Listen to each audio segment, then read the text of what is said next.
Not surprisingly, Gaetz took a victory lap after Scalise prevailed in the closed-door vote.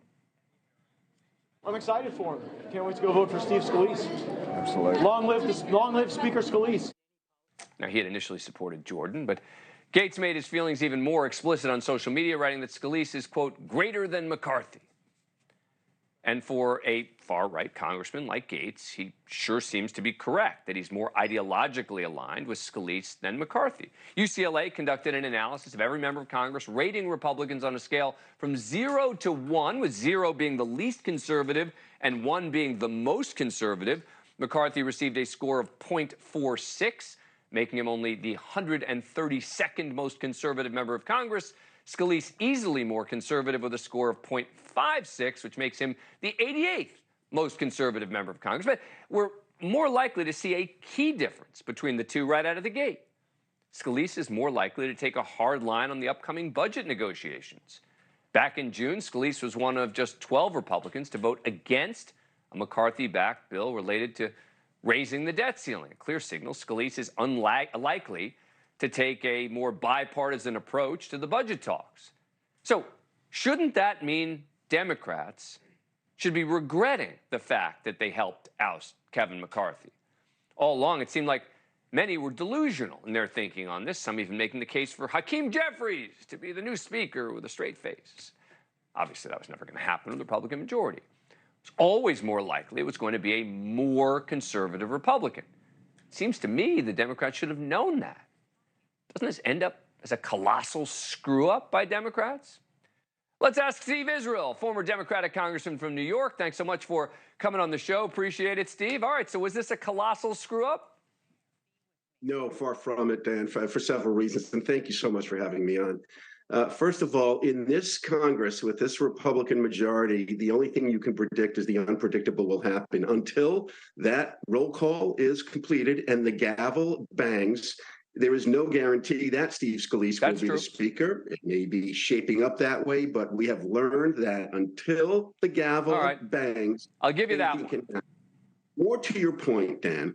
Look, remember that Kevin McCarthy, the day before the vote to vacate the chair and the morning of, he publicly stated he didn't want to cooperate with Democrats. Yeah. He publicly said that he rejected the support of Democrats, conversations with Democrats. So he delineated the terms of engagement, not the Democrats. And then finally, look, whether it's Kevin McCarthy, Steve Scalise, Jim Jordan, Elise Stefanik, whoever, until the Republicans have a leader who is willing to stand up to the 12 political wrecking balls in the Freedom Caucus, who are there not to fix things, but to just disrupt and damage, it's not going to matter who the speaker is. A Speaker of the House needs to be institutionalist and needs to be able to say no to the maximalist demands of the Freedom Caucus. I hope Steve Scalise, if he is a speaker, is able to do that. So let me ask you 2 points on that. Number one, I hear you on what McCarthy said right before the vote. I don't think that was smart of Kevin McCarthy to do. I think maybe he had to do it in the hope of avoiding Matt Gaetz voting him out. But, okay, so Democrats' feelings were hurt, right? He said things that were aggressive to Democrats. But I would think that Democrats still have an obligation to do what's in the best interests of their constituents. And the notion that Kevin McCarthy is just going to be the same as Steve Scalise, in big picture, in a lot of things, yes. But in terms of, for example, the budget negotiations, maybe that's not true. And as a result, it would seem to me the result that Democrats are going to have is one that is less advantageous to their constituents than if Kevin McCarthy was still the speaker.